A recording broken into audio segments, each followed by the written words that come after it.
अपने संदेश के लिए उनकी ग्रहणशीलता पे विचार करें। Consider their receptivity to your message. अरे गिलास में आधा किलो आ सकता है तो आप 2 किलो डालोगे कैसे? पहले चेक तो करो पात्रता कितनी है, आपका मैसेज कितना कन्वे हो रहा है। ग्राहक से मिलो, लीडर से मिलो, व्यक्ति से मिलो, आप क्या बोल रहे हो ये इंपॉर्टेंट नहीं है, सामने वाला क्या सुन रहा है और समझ रहा है, ये बहुत इंपॉर्टेंट है। दुनिया को प्रभावित करने चले हो भाई, तो अपने संदेश की ग्रहणशीलता स्केल पे नंबर दो। 1 से 10 तक का स्केल है सामने वाले का समझने का। तो जब आप समझाते हो किसी व्यक्ति को, आप कन्विंस करते हो किसी व्यक्ति को, तो 1 से 10 नंबर में कितने नंबर अपने आप को देते हो कि आपकी ग्रहणशीलता मैसेज की कितनी है? 2, 3, 4, 5 लगातार करे जाओ। एक दिन ऐसा आएगा कि आप 10 विजिट कराओगे तो सेल भी 10 आएगी। अभ्यास से होगा, अभ्यास से हो जाएगा। Focus on what they strain to lose. इस बात पर ध्यान देना वो क्या खोने के लिए खड़े हैं। लोगों की परवाह करना भाई, लोगों की परवाह करने वाला व्यक्ति हमेशा फ्रेश रहता है।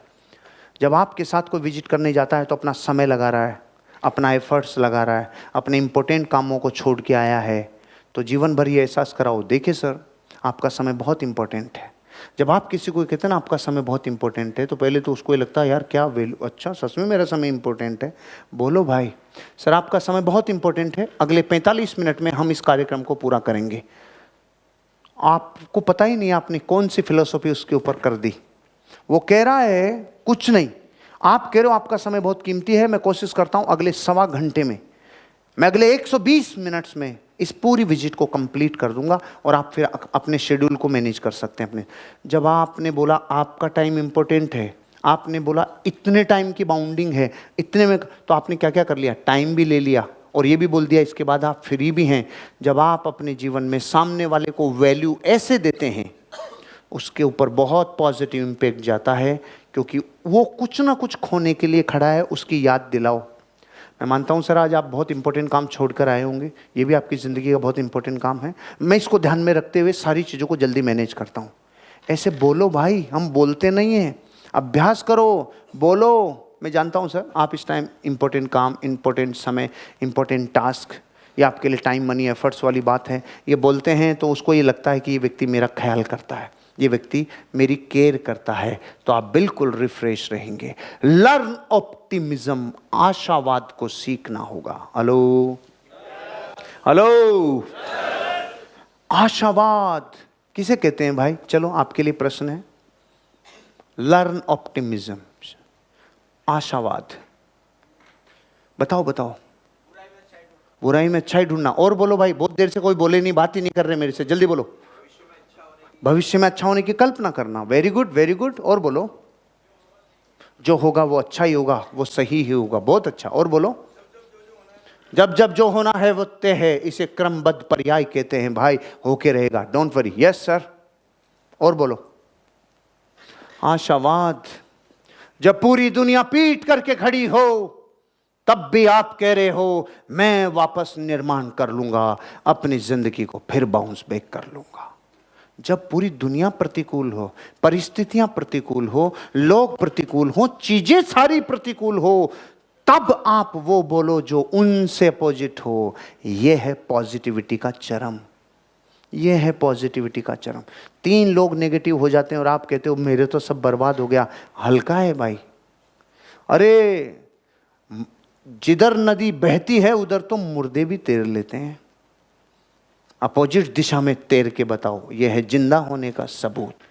अपनी आशाओं से, अपनी उम्मीदों से, अपनी जिंदगी में अपनी पॉजिटिव कल्पनाओं से, परिस्थितियां चाहे फेवर में हो चाहे नहीं हो, आपकी उम्मीदें फेवर में हो, आप सृजन ही सोच रहे हो, आप गलत नहीं सोच रहे।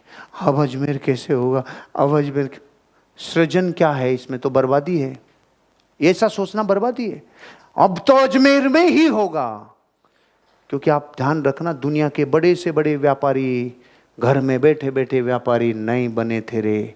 राजस्थानी लोग, मारवाड़ी लोग आपको मिलेंगे गुवाहाटी में भी, कोलकाता में भी, आपको चेन्नई में भी, मैं 3000 किलोमीटर से नीचे की बात नहीं कर रहा, और अभी तो आप 300 किलोमीटर भी नहीं गए। बड़े व्यापारी बनना है, दूरी जाओ, निकलो घर से। विद्यार्थी के 5 लक्षणों में से एक गृह त्यागी लक्षण है।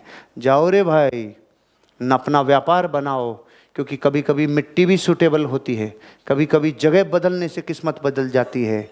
नहीं तो ऐसे ही गुवाहाटी नहीं भरा होता राजस्थानियों से, ऐसे ही चेन्नई नहीं भरा होता राजस्थानियों से। पूरे देश में हर जगह मारवाड़ी पाए जाते हैं, गुजराती पाए जाते हैं।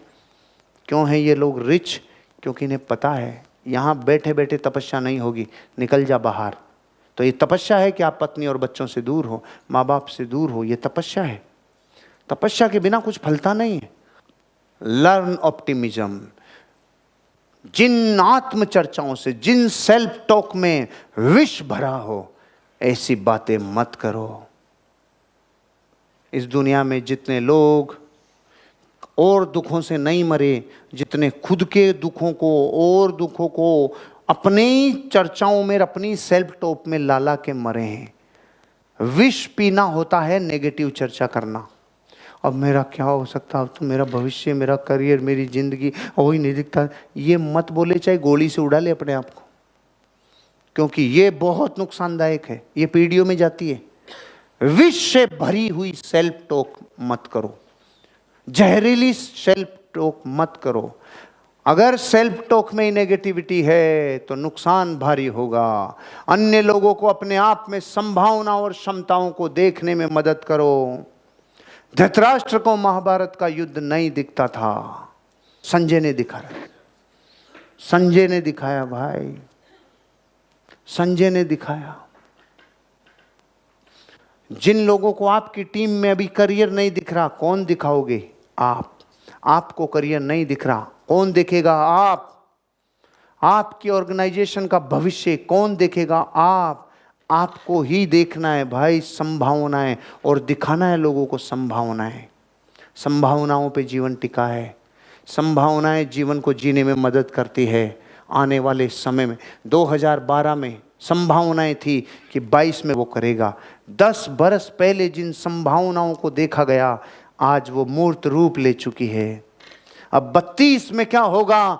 संभावनाओं पे जीवन चलता है। पॉजिटिविटी, ऑप्टिमिज्म सीखते जाओ और लोगों को दिखाते जाओ। अपने युद्ध की कहानियों को इकट्ठा करते जाओ। फिर आ गया युद्ध। जीवन में नए स्ट्रगल, नए चैलेंजेज, वो आपकी युद्ध की कहानियां है। उन्हें इकट्ठा करते जाओ।